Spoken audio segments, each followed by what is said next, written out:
Bonjour tout le monde, comment allez-vous? Eh bien il est déjà 9h10, tu vois, je commence juste la vidéo, normalement à cette heure-là je suis déjà rentré chez moi. Bon, je me dépêche un peu, mais là ce matin, on a pris un peu le temps avec ma fille, et puis j'ai été faire des courses chez le boucher, parce que je retrouve une table d'américains à demain, et comme le boucher il passe que le mardi et le vendredi, forcément, eh ben on a préparé tout ce qu'il faut. Là je vais acheter des petites choses pour le midi. Bon, ce midi je vais pas m'emmerder, je vais faire un fish and chips. J'ai pas envie de me fatiguer plus la tête que ça. Donc je vais juste faire un petit fish and chips, les entrées ce qu'il faut. Donc ça va être vite fait et ça sera très bon. Pouh, quelle journée hier, franchement j'ai adoré cette journée. Malgré la pluie. Non, sur la pluie j'ai pas adoré, je vais pas vous mentir, j'aime pas la pluie, je connais tout le monde. Mais c'était vraiment agréable de voir tout ce monde hier soir. C'était tour de Babel chez moi. Et ça c'est ce que j'aime. Tu vois. Il y avait l'Australie, la Nouvelle-Zélande, les États-Unis, la Hollande, l'Espagne, Andorre. C'était fabuleux, fabuleux. Et en plus c'est vraiment un plaisir, quoi. Les gens de Nouvelle-Zélande ils viennent parce que comme je suis dans un guide néo-zélandais, eh ben, ils sont venus avec le guide néo-zélandais en disant qu'il faut venir ici. Et ça fait plaisir. Ils l'ont montré aux Australiens, ils l'ont montré à tout le monde. Moi, voilà, ça fait plaisir. Vraiment, ça fait plaisir. Et là, on sait pourquoi on travaille. Et moi, ça me booste. Franchement. Ça me booste. Et tu vois, c'est les Américains, ils s'étaient jamais arrêtés. Ils se réarrêtent mercredi avec d'autres péniches qu'ils vont récupérer ailleurs.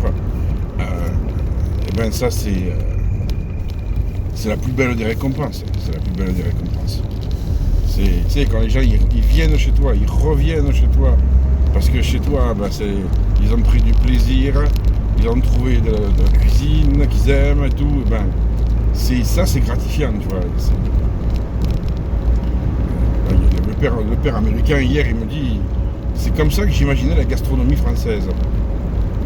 Les restaurants français, tu vois, un peu campagnard, un peu désuet, dans le bon sens du terme. Hein. Et c'est ça que je voulais faire, donc alors, je suis content. Après, c'est vrai que en général, les étrangers sont contents que je parle plusieurs langues. Parce que c'est vrai que quand tu veux te faire comprendre que les gens ne parlent pas ta langue, c'est un vrai problème. Et j'invite nos gouvernants à rendre l'étude de l'anglais vraiment bien meilleure qu'elle n'est. Parce qu'elle est vraiment souvent très très lamentable. On le voit souvent hein, quand on parle à des gens. Ils disent « Ah, je parle anglais. » Ils parlent anglais. C'est « My tailor is rich, how are you? Peter is in the kitchen, and where is my umbrella ?» Comme disait Gad Elmaleh. Et c'est vrai que c'est un peu dommage. Mais bon, on ne peut pas tout régler en une journée ou en 10 ans, mais ça fait 50 ans que c'est le bordel. Et que notre éducation nationale va mal. Souvent les gens ils me disent « Mais tu as appris où l'anglais ?» Je leur dis « À l'école. » C'est vrai qu'à l'école on apprenait bien l'anglais. Quand j'étais en 6e, c'est-à-dire il y a quelques années quand même, déjà, c'est vrai. Et ben on avait déjà des bons cours d'anglais. C'était quand même assez très correct même. Maintenant, on n'a plus ça. Donc ben, forcément, les gens, ils souffrent de ça. Ouais. Je suis d'une génération où on avait encore une éducation nationale qui était très performante. Le monde entier regardait notre éducation nationale et disait voilà, c'est ça qu'il faut partout dans le monde. L'éducation nationale à la française. On avait l'excellence. Il faut parler au passé, c'est un peu ça qui est dommage. Parce que l'excellence, il y a longtemps que c'est barré. Hein. Et ouais. Donc, c'est dommage, moi je trouve, Parce qu'on a besoin tous, on a toujours besoin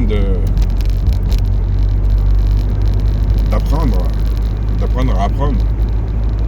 Et si on n'a pas la chance de tomber dans une école là comme ma fille elle est, ou qui est une école qui est vraiment fabuleuse, et c'est une école publique avec des enseignants fonctionnaires, et ces gens-là je les défends parce qu'ils font leur travail très bien. Ils le méritent. Ils méritent beaucoup plus que ce qu'ils n'ont, et ça c'est certain. Ils se donnent du mal pour que tout le monde puisse vraiment vivre tranquillement, vivre bien, en ayant des bases solides. Et ça mérite toute ma considération. Vraiment toute ma considération. C'est important de le savoir et de le dire. Parce que on félicite pas assez les gens quand il faut le faire. Moi le premier, je suis le premier à râler et gueuler sur tout. Mais sincèrement, voilà, moi je félicite l'ensemble du personnel de l'école Les Pastels à Palinges. Vous faites un travail extraordinaire avec nos gamins. Et ça se sent, tu vois, les gamins ils sont heureux d'aller à l'école. Et ça c'est déjà fabuleux. Non, c'est vrai. Moi je me rappelle, quand j'allais à l'école, surtout au CP, j'avais une maîtresse, Madame Bergeron. Tu vois, même le nom il reste dans la tête. Aller à l'école c'était un calvaire, c'était une fada. Une fada. Tellement une fada ils l'ont muté tellement de fois que tout le monde, partout où elle allait, c'était le bordel. Une fois. En même temps, elle devait pas être trop mauvaise parce que finalement, enfin, trop mauvaise. J'entends, j'ai jamais dit que je porte pas de jugement de valeur. Mais on a appris des choses, donc ça c'est important. C'est important. Bon les amis, je vous laisse, je vais aller faire mes petites courses. Et ensuite, eh ben, on va vite aller travailler. J'ai un boulot monstre, il faut que je débarrasse, j'ai mes vaisselles à faire. Je prépare le repas. Je vous biche, soyez heureux, rendez heureux.